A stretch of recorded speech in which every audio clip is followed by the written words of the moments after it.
fanzonana ny filomarika Ravalomanana tsy andefitra intsony ny antoko tim.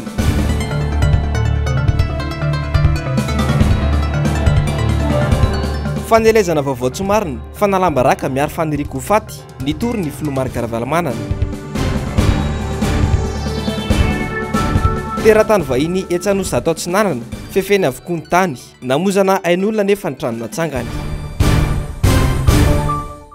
Tompoko lasy sy tompoko vavy ankafaliana sy ampitiavana indray ny tsy diako ny tokantranonao amin'ity arivariva ity tonga soindrainao atao anatin'ny fampahalalam-baovao ny fahitalavitry ny MPS manasanao mpanajana sy ampitiavana ary anaraka ny vaovao hatramin'ny farany. Ny pejy ny sosialy avy hatrany ary no antsika misantera ny fampahalalam-baovao amin'ity ariva ity ny virenantsika ary ny makasika ilay tranona teratany vahiny izay norodana tetsy Anosisato Atsinanana tamin'ity herinandro ity. Ny amafy ny fitakiam-ponina teny antoerana androany mampiteraka savorivory ihany koa eny antoerana ny fomba nazahoany ity teratany vahiny ity ilay tany anektara izay azony izany. Eo ihany koa ny tsy fahitany ny tompon'andraikitra ny faratsy ny fotodrafitrasa izay natsangany teny antoerana. Aroaro ny fanadidina entiny Ravirazafi Mahenina teo amin'ny sariny tahirenena Ranarinirina. Malaza nandritra ny vanim-potoana ny teteza mita ny fivarotana tany ho an'ny vahiny. Ankoatra ny toerana izay nisy ny trano lehibe nirodana ka namoizana ain'olona tety Anosisato Atsinanana, manana tany hafa efa mifefy ihany koa ilay vahiny tompony. Antaonany maro no efa nipetraka teto ary nanangana trano fitehirizana entana ilay vahiny. Una trano moa ilay toerana izay nofefena tsikelikely ary nananganana trano natamboho avy eo. Ireo rehetra ireo anefa tsy manaraka ny fenitra amin'ny fanaovana ny tao-trano toy ity tamboho no tohizana ity. Ilay trano vao nirodana ihany koa izay ratsy fototra hoy ny mpiasa tao.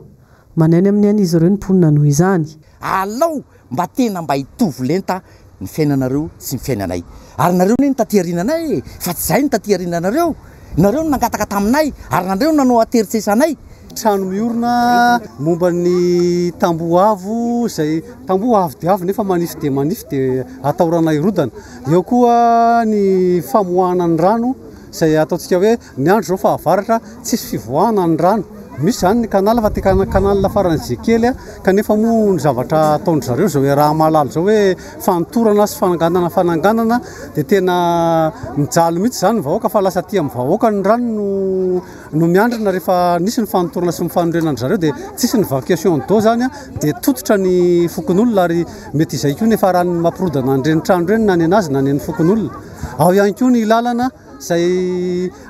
ivoahan'ny andanan'ny olona satria rehefa manao zavatra ngeza ohatr'ireny raha ny fahazahoana azy dia tokony hoe mba misy ny plat d'urbanisme ka ao anatin'izany plat d'urbanisme izany mety ahitana ny hoe vacation d'eau sy ny servitude de passage. Aoka mba andeha amin'ny ara-dalàna li satria raha izao zava-misy zao zavatra tsy normaly zao satria mamono anay. Nangataka tamin'ny vivina Fokotany zay hoe ny rano be ny zareo amin'ny tanàna be an'io mivarina makaty aminay daholo dia rehefa any antranonay daholo dia malahelo zay hoe hatramin'izao nefa dia tsy misy fa mihainohaino foana izy. Miraveny teo nefa ataony avo be dia izay mandalo atao rano faty misy efa nisy mirodana teo dia mbola namboariny ihany dia nataony avo be io dia matahotra izay mitahitany izay hoe enjera aminay ankizy mpianatra zany dia be koa no faty eo. Ny tianay zany zera le trano raha zera le tamboho rehefa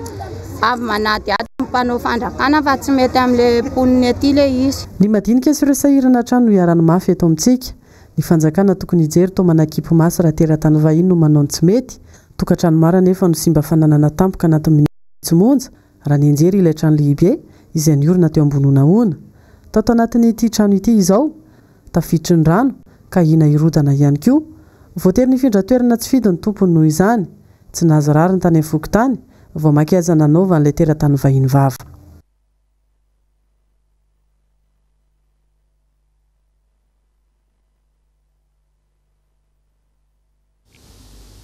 Fa mbola tsy miravina hatramin'izao ny olon'ireo mpiasa ny PMU izany. Taorian'ny fanankatonany fanjakana ny orinasa dia nisy ahoana aratra be vava indray atao amin'ny toeram-piasan'ireo mpiasa. Nampiantso mpanao gazety indrindra moa androany teny Akraotra ny ireo mpiasa laza ny zava-tena nisy. Aroaro ny fanadihadiana entiny Javandremaefa teo amin'ny sariny Andry Rakotomalala. Ny volana Martsa 2024 no nakaton'ny fanjakana tanteraka ny orinasa PMU. Mpiasa mahery ny 700 no very asa. Efa nisy ny fitokonana nataony reto mpiasa ireto ny amin'ny tokony andraisan'izy ireo ny zony tamin'izany fotoana. Sainga mandrakity ny androany tsy mbola nisy vokany izany. Very fanahy mbola velo izahay hoy ireto mpiasa. Dia mangatana fitondram-panjakana mihitsy izay Andriamatoa filoha raiso an-tanana amin'ny problème ny mpiasa PMI izay misy efa ho valonjato izay raha Madagasikara ary mpianakaviana mijaly tao anatin'ny confinement mbola ohatr'izao izay sorana an'Andriamanitra fa tena hoe miangavy izay fa tapidalaka lehibe anay tsy hita tsony hoe ay izay ny sarangotra tsy hisy sarangotana tsony. Raha ny fanazavana trany dia mbola marobe ireo vola nampiasain'ity orinasa ity tamin'ny fotoana nisokafany. Saingy tsy hita popoka izany hatramin'izao. Za nisy responsable commercial tato mahafantatra tsara fa nisy vola niodikodina atao amin'ny société nakaiza ny tirelira, nakaiza daholo ny versement nay tato, nakaiza daholo ny vola tany amin'ny banque, ny karazana vola rehetrarehetra tato amin'ny société nandritra ny 3 taona ataovy mazava tompoko izy ny tompony andraikitra an'izany fa izay mila mahafantatra mazava hoe nakaiza ny volan'ny société ny sasaranay rehetrarehetra tato fa tsy hoe very fotsiny amin'izao tompo. Ankoatra izay dia nisy nangalatra avokoa ireo fitaovam-piasana tao amin'ity orinasa ity ny alahady lasa teo. Ireo fitaovana izay mba hanantenain'ireto mpiasa ho fanonirana ny zo tokony hosotrahan'izy ireo. Manay mafy ny mety isehany ambadika hafa araka izany tsy ireto mpiasa ireto ka mitaky fanadihadiana entitra amin'ny fitondram-panjakana. Amin'izao fotoan'izao koa nefa ny zavatra mampalelo anay ny fitaovana rehetrarehetra izay napetraka tato amin'ity toerana ity, moto, télé, groupe rehetrarehetra ny fitaovanay nangonina tato ary ny selen'ny fanjakana ity toerana ity dia gaga izahay amin'izao fotoan'izao fa tsisy ninona tsony ao. Nisy namaky ny trano maritratra ny zavatra izany tamin'ny lahady teo. Fa mbola olana goavana eto amintsika hatramin'izao ny resaka fananantany nirongatra mafy izy io nanomboka ny fiandohan'ny taona tamin'ny 2024 iny. Nisy indrindra ny savorivory mahakasika izany izay nahazo ny mpitarika fikambanana no sady mpanao politika iray eto Andrenivohitra. Arory ny fanadihadiana nataony Germaine Menjanary teo amin'ny sariny Mano Randriamalala.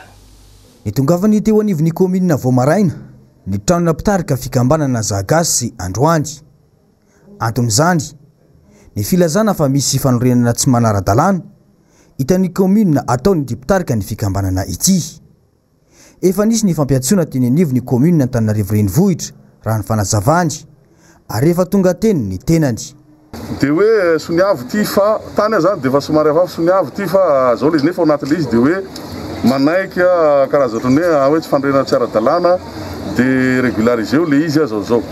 nasaina vadika tao ambadika hoe régulariseo le izy dia nanontany tao amin'ny commune ahoana ny régularisena trano efa vita efa misy logement tsy mikitika zay hoe irrégularisena permis de construire zay tsy ankorona construction zay tsy anatina réhabilitation ina le permis dia namaly ny tao amin'ny commune hoe tsisy permis azony omena raha tsy hoe olona anao na anao hoe zavatra zay. Zavatra hafa mihitsy ity fihetsika ity hoy ny nambarany fa fomba entina anaronana izany fotsiny ny filazana fa misy fanorenana tsy ara-dalàna ataony. Omaly anavoray an'ity taratasy ity asehoko anareo koa le izy iny anankiray convocation Andriamatoa Zagasy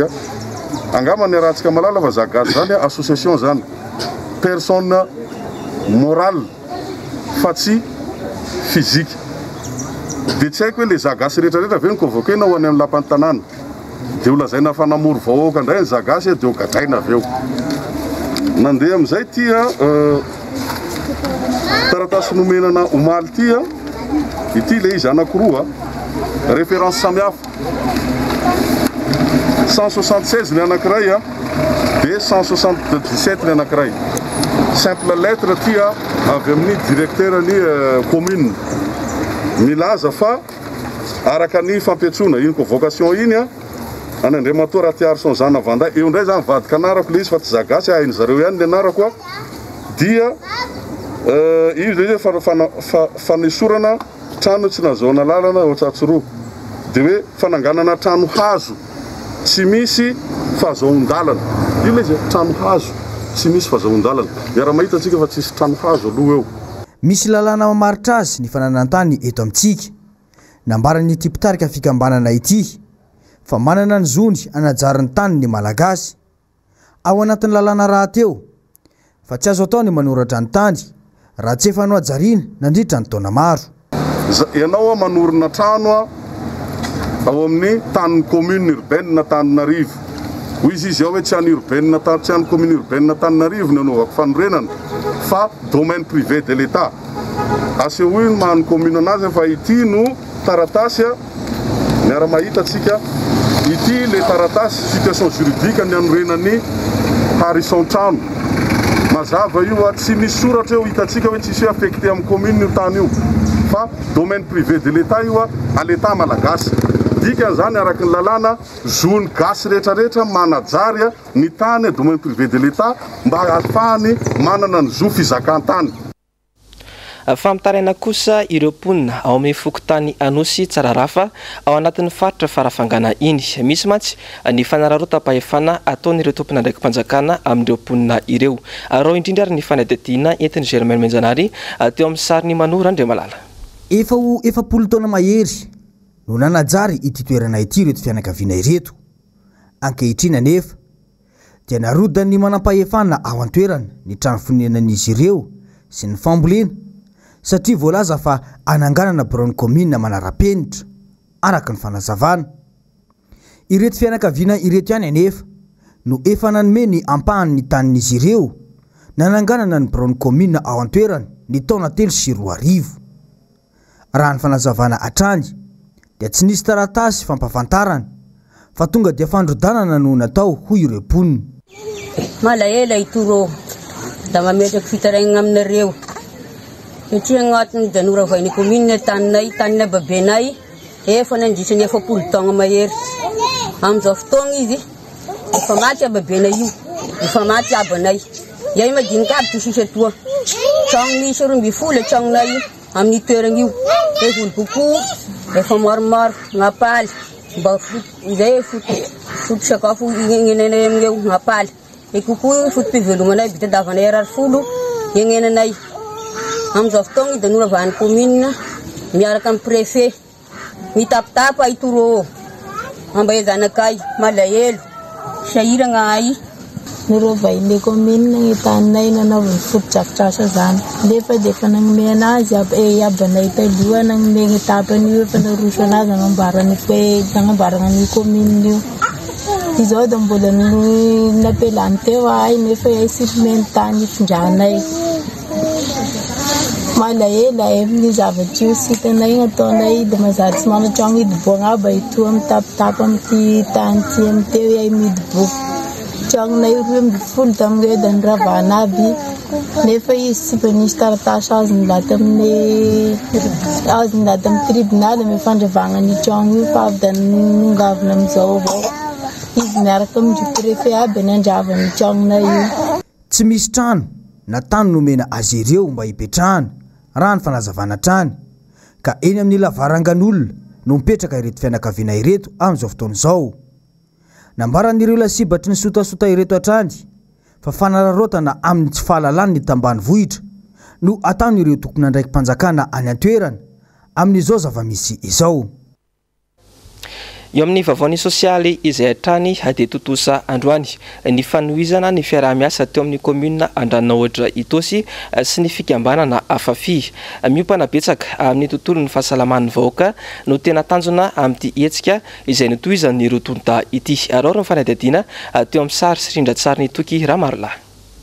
Ny fahasalamana ny voalohan-karena izany indrindra no antony anampahany be ny tanàna Andranohitra niaraka tamin'ny Afafi mutuelle de santé ny anohy ny fiaraha-miasan'ny rotonta. Atreto dia fokotany 3 anatin'ny commune Andranohitra no afaka misitraka ity fiaraha-miasa ity. Rehefa mandoko cotisation ny mpikambana dia mahazo karatra mampikambana azy izy. Le cotisation alohany amin'ny anaran'ny fianakaviany, izany hoe izy menakavy zany ao anatin'le karatra avokoa. Iny karatra iny no entiny asehony amin'ny tobi-pitsaboana, tobi-pahasalamana rehetra izay mpiara-miasa amin'ny Afafi dia mahazo fiantohana eo no eo izy. Raha ny CSB mpanjakana moa zany indrindra dia tsy mandoa tsy misy vola alohany fa ny Afafi no miantoka an'le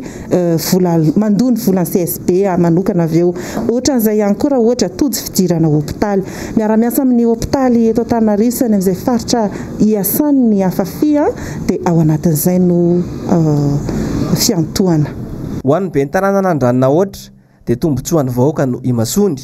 ary anisan'ny asany be ny tanàna ny fitadiavana mpiara-mombonantoka tahaka izao. Anisan'ny tsy maintsy asan'ny commune indrindra fa be ny tanàna mitady mpiara-miasa ary efa tamin'ny 2017 zay niarana tamin'ny afafy ary tapitra zany tamin'ny 2020 dia izay ny fanohizana an'ilay izy hoe itoy ilay fiara-miasa anatin'ilay izay isaona be tabe ny filan-kevitra nanapaka an'izay. Ny tena tombontsoan'ny commune anatin'izy ity dia eo amin'ny fahasalamana satria zava-dehibe ny fahasalamana indrivon'ny olombelona tsirairay avy. Dia tombontsoan'izy koa satria misy fotoana tena hoe zarana mandoa ilay vahoaka eny anivon'ny fokotany satria misy raisiny afafy ilay izy afafy ary misy raisiny commune ny atsasaky ny vola aloha anatin'izy io. Dia ny commune zany no mandoa ny atsasaky ny vola tokony alohany zareo eny anivon'ny afafy zany izay mampandrosan'ilay izy. Dia teo ihany koa tamin'ny andro reny corona reny mifanaraka tamin'ny afafy zay dia nahena 50% koa ny volana alohan'ny olona tao anatin'izay 2020 zay. Ny tombony be tabe anatin'izay dia hoe fitsinjovana ny vahoaka eny anivon'ny fahasalamana na ara-panafody io na ara-fijerena manokana eo amin'ny dokotera. Misy ihany koa fiara-miasa ny dokotera eto anivon'ny commune maromaro eto amin'ny commune Ranoatra.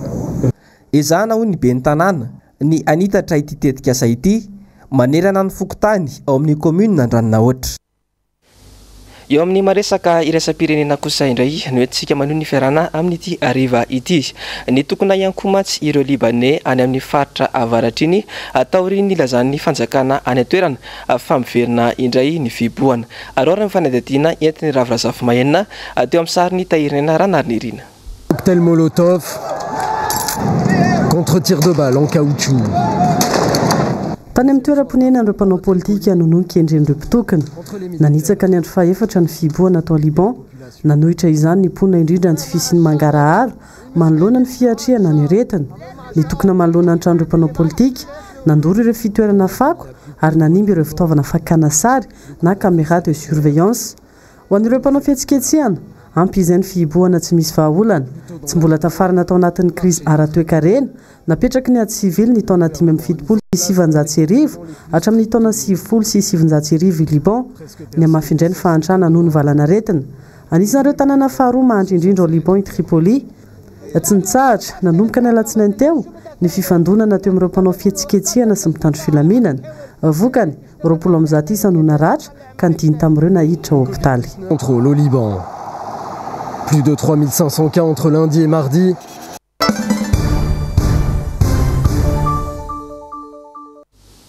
Ny vaovaon'ny politika kosa indray ary dia nitory tena anivon'ny cybercriminalité ny filoha Marc Ravalomanana manoloana ny tranga tao anatin'ny tambajotra tserasera omaly sy androany maraina.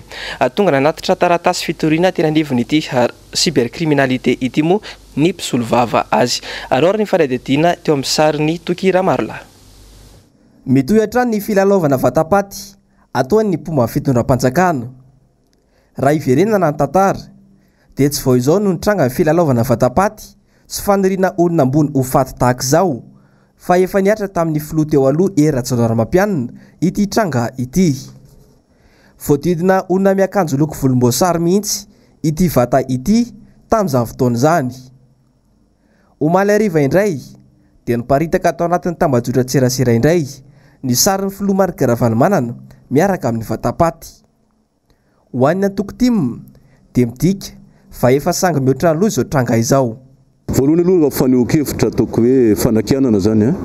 tsy maninona akory zany zavatra misy fa izy tena ohatran'ny karazana opa mihitsy ary manala baraka misy tadio tsara nge fa président Ravalomanana zany ancien chef d'état ary misy statut manokana zany no mifehan zany ancien chef d'état zany eto amintsika eto ka tsy tokony atao fihetsika ohatran'ilay misy vatapaty mihitsy misy sary mamoafady zany eny tena marina nefa zavatra tsy mitombona foronina fotsiny ilay zay naratsiana olona anankiray zany. Tsy nipetra-potsiny fa nitory teny anivon'ny cybercriminalité ny filoha Marc Ravalomanana ka naniraka ny mpisolo vava azy anatitra izany. Zavatra anankiroa moa zany no anton'le fitoriana androany satria araka ny voalazany namana teo zany dia nisy zavatra niparitaka tany amin'ny réseaux sociaux zany omaly hariva dia inona moa io zavatra io zany nisy sary vatapaty dia voadidina couronne dia mipetraka ambonin'le sary vatapaty zany ny sary ny filoha teo aloha Marc Ravalomanana. Zay zany ny zavatra anankiray zany izay niparitaka tanaty réseaux sociaux na Facebook maromaro kokoa dia anisan'ny objet na plainte zany zay zavatra zay gaga indray zay fa ny marainy io indray zany dia mbola resaka vatapaty ihany fa ao anatin'ilay vatapaty semi ouvert zany zany hoe midiny tapany misokatra i président Ravalomanana indray zany ao anatin'io zany dia izy moa zany alefan'ny zareo le publication dia rehefa aveo izy fafany zany fa zay mihitsy fa rehefa mandeha le enquête sy ny fanadiadina dia satria ny le faharoa io tratranay le lien dia mihitsy zay fa tonga ty amin'ny tompona ndraiky zay zavatra zay dia ho hita zay tena résultat le fitohina zany zavatra mampalahelo satria ny Facebook zany natao ifampitazana ihany le izy misy ifampitazana ary tsy hoe manahoana na manahoana fa raha toe zavatra ohatrao avela andeha fotsiny zany dia heverinay fa tsy hisy mihitsy zany ataontsika hoe fanarahan-dalàna sy fanajana ny hafa zany ianao nge libre mampiasa an'le Facebook eo anatin'izy afaka miteny zavatra tiana ho teneny ianao fanaizana zany ajaina ny zoan'ny hafa ary publication sahala amin'izany zany tsy hoe manaratsy na tsy fitovikevitra ara politika dia anaovana olo ohatrany satria comparable amina acte de sorcellerie ny zavatra toy izany satria tena manozona an'le olona ho faty zany le manao an'le publication ary zany toe-javatra zany dia mifanohatra tanteraka mihitsy amin'ny toe-tsaina maha-kristianina sy ny toe-tsaina maha-malagasy ka iveriko fa tsy haiko hoe manahoana conscience le olona manao publication sahala amin'izany mo anazy zay tokony hijeren'izay zavatra zay fa tena tsy mety izy ka zay natonga ny président Ravalomanana filoha teo aloha Marc Ravalomanana hanao an'izay fitoriana androan'izay tsy vao izao no nitory tena nivon'ny cybercriminalité ny avy amin'ny antokotima sy ny filoha Marc Ravalomanana fa efa nisy ihany koa ny fitoriana napetraka tamin'ny 7 aprily 2024 noho ny osika sy ny fampiasana osika niaraka tamin'ny anatrasony andrandraina hoy ny mpisolo vava fa ivaly tsy ho ela ny toy ny ity raharaha ity iny moa tena nisy fo io zazy de fo satria le contenu le fanambarana zay tokony natao président Ravalomanana nalefa tany amin'ny communauté internationale no niova mihitsy le contenu an'le izy dia aveo niara-nangalarina sonian'ny filoha teo aloha Marc Ravalomanana photoshopena zany le izy dia napetraka teo ambany dia iny moa zany anisan'ny fampiresahana tokoa zay zavatra zay tamin'ny le commissaire zany hoe ahoana marina ny toy an'ireny zavatra ireny dia misy moa tsy hoe mipetraka amin'izao ry zareo zay iny manana fanantenana raha ny zavatra fampiresahana satria misy fotoana nge ela zany vao mivaly le any satria mbola misy zavatra alefa any amin'ny Facebook le izy fa tsy hoe ataondry zareo dia tapitra treo zany ny misy olona zany mieritreritra fa hoe manginy iny zavatra iny sisy etsika tsisy toy antsony iny fa tampoka eo zany mipoitra tampoka le zavatra hoe fa ahoana ity zavatra ity satria izay mihitsy le izy hoe zay vao mety ho azo le information rehetra zay nefa manantena fa ho traitena zany tahaka ny dossier rehetra zay haingana koa ny fanaovana an'ireny dossier ireny manantena an'izay zavatra zay ary tamin'ity moa zany nisy tratra le lien dia iny moa fanlazaiko teo hoe napetraka ty amin'ny tompona ndraiky zay izy dia mino fa hanafaingana ny fitraitena an'le dossier zay zavatra rehetra zay izao tranga rehetra izao dia manam-pirofo fa tsy mahazaka demokrasia ny mpitondra fanjakana sy ny mpomba azy fa nalambaraka sy fanelezana vaovao tsy marina ary tsao sisa no ataony rehefa natosaka ny solombavam-baoaka sy ireo olona ny tsy mety rehetra sy ny tsy fanarahan-dalàna maro nataony ny mpitondra fanjakana na tamin'ny alohan'ny fifidianana filoham-pirenena izany na taorian'ny fifidianana mandraka androany araka izany dia miariary ny tsy fazaka ny mpitondra fanjakana ankehitriny sy ny ekipany ny demokrasia eto Madagasikara amin'izao fotoana izao raha toka ny ekipany miara-manonja no lasibatry ny fanaratsiana nanomboka tamin'ny fiandohan'ny herinandro iny dia androany dia ny filoha Marc Ravalomanana indray no nanaovan'izy ireo ity toetra tsy mendrika ity arory ny fanadihadiana entiny Germaine Menjanahary teo amin'ny sariny Manora Andriamalala ny zavatra tena mampisongadina ny mpomba izao fitondrana izao ankoatra ny amboletra sy ny fandrobana dia ny fanozonana olona ho faty sy ny fanimbazimbana ny soatoavina malagasy tsy miala amin'ny fomba fanao mandroba manompa manozona manimbazimba ny soatoavina toy ny fanamboarana ny colisée ny fanimbazimbana ny vakoka mahafaly izay nampitsangana ireo ampanjaka avy any an-toerana manimbazimba ny soatoavina amin'ny fanozonana ny ray aman-dreny to mampiverina ny fomba fanao tamin'ny taona 2024 nanaovana ny filohan'ny FJKM tamin'izany fotoana ny mpitandrina lala Hajara Sendra Asina ny namingavingana ny ministry ny fiarovam-pirenena ny vice amiral mamy ranaivony arivo tsy adino nitondrana vatapaty misy ny sarin'ny filoha teo aloha erajonary mampianina vokatry ny tsy fahazakana demokrasia sy ny fatahorana ny fivoahan'ny marina io dia fanaovana sy ny famoahana ny sary mamofady manompa manozona ofaty manondro odevoly ny filoha Marc Ravalomanana no ataony ekipa ny fitondrana raha iamandreny izay navita be teto amin'ny firenena ary filohan'ny vahoaka malagasy ny filoha Marc Ravalomanana vatapaty nanovanareo an'ny filoha Ravalomanana vatapaty nanovanareo an'ny filoha Rajonary Mampianina zany hoe eto zany de vaky barara am'izay leo iza moa spécialité mananty no spécialiste am'ty resaka fanaovana vatapaty ty zany no sangisangy ratsy ary tena tsy sangisangy tsony angamba ny azo resana zany fa tena fanozonana ny olona ho faty kanefa moa ny olona rehefa ozonona ho faty dia ela velona fa le toe-tsaina mihitsy ny tiana hoentina ety satria raha nisy ny fotoana teny amin'ireny 13 mai tamin'ny 73 député reny nisy ny fitondrana filanjana vatapaty ny filoha teo aloha ary ny teny ny député ty fa tsy tafiditra tao anatin'iny izahay raha tsy nafantatra ny fisininy akory fa dia samy taitra ary surpris daholo nahita ny zavatra nitranga zay zavatra zay no tohizina amin'izao fotoana zao ary alefa any amin'ny anao manjery any alefa any amin'ny azafady alefa any amin'ny tambajotra tserasera rehetrarehetra any ny zavatra tiana tenena fotsiny dia izao hoe tafahoatra le zavatra ataonareo ka rehefa tafahoatraohatran'izao dia izao ary satria ny filoha Ravalomanana tsy anisany no mitarika an'ity resaka miara-manonja ty andrainy andraikiny izy ary zay mampirisika mihitsy ny anaovana fitoriana anaovana plainte any amin'ny cybercriminalité marina fa efa be deabe ny fitoriana zay natao tany amin'ny cybercriminalité zay tsy nivaly kanefa ho hitatsika io ndray atraiza indray fandraisana andraikitrareo amin'ny cybercriminalité io ho apetraka ny fitoriana mikasika an'izany fanaovana ozana vatapaty sy fanisina tandroka ny filoha teo amin'ny filoha Ravalomanana zany le teneninay hoe ianona zavatra ataonareo reflet ny fiainanareo no avoakanareo any anatin'ireny tambajotra serasera reny ka ho hitatsika miantso ny ao amin'ny cybercriminalité zahay hoe ataovy ny asanareo ary aza manao deux poids deux mesures marina fa misy baiko zay miatra aminareo isanandro isanandro misy baiko avy any amin'ny fafitondrana mpanatanteraka ka ho hitatsika eo zany ny tena malasa saina dia tsy hita izay tena fandraisana ndraikitra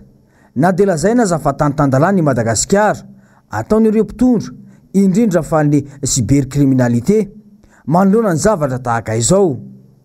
tosanatria mampahazo aina ny fitondrana aza ny fisiny fanozonana toy ireny satria to vao maika amin'ny roborobo izy ireny any anatina tambajotra fihetsika izay to manamarina ny aiai hatramin'izay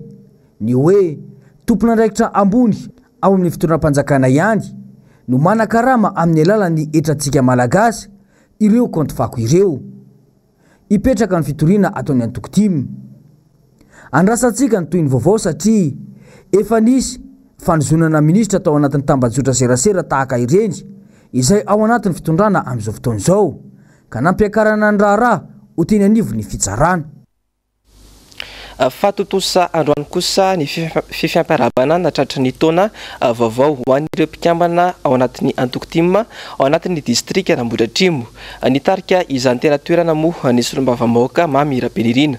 tanjona tamin'ity hetsika androany ity ny ampivondrona indray ireo mpikambana anatin'ny antoko tena toerana moa Anjavandriamahefa sy Andry Rakotomalala